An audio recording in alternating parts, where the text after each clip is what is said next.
Thank you everyone for taking the time to tune in today. Today's episode of Topping Show is sponsored by Topping Technologies.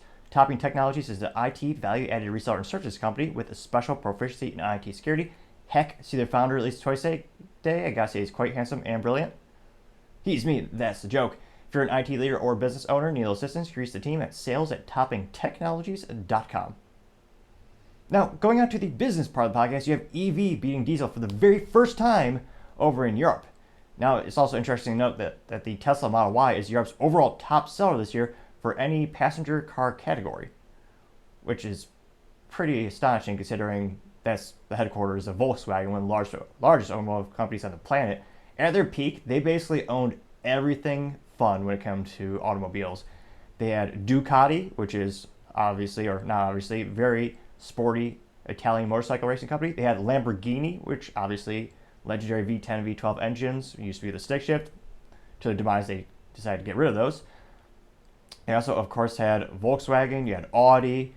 They owned more companies than you could possibly count. Well, that's not saying much. Average test scores in the U.S. for math are all-time low.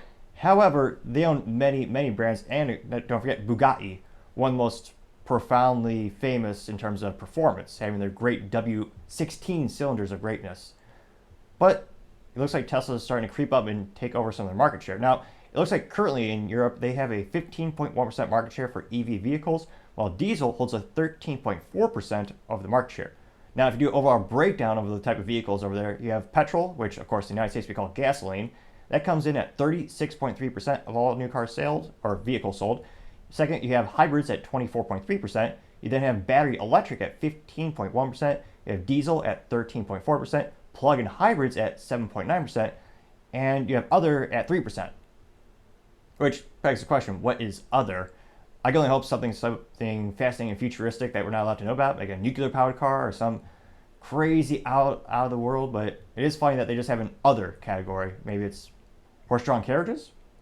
Come full circle, perhaps? It'll be interesting to see, but time shall tell. But it looks like Tesla's continuing to grow like a weed in Europe, and beating diesel for the first time is a pretty big achievement, and perhaps there'll be a demise of diesel, even though historically speaking is one of the best return on investments is a diesel engine, which is why semi-trucks, look at a million miles out of a semi-truck, and they're all diesels. But time shall tell. Thank you everyone for taking the time to tune in today. Really want to thank you for taking time to subscribe. We're trying to get to 3,000 subscribers by the end of July. We still have a little bit of time to do that. Also, don't forget to like and comment. The feedback is greatly appreciated. It also helps with the algorithm, with the videos getting shared more. Also, don't forget to tell your family, tell your friends, tell your coworkers, heck, tell your enemies, tell anyone and everyone. Just stay safe and fight the good fight.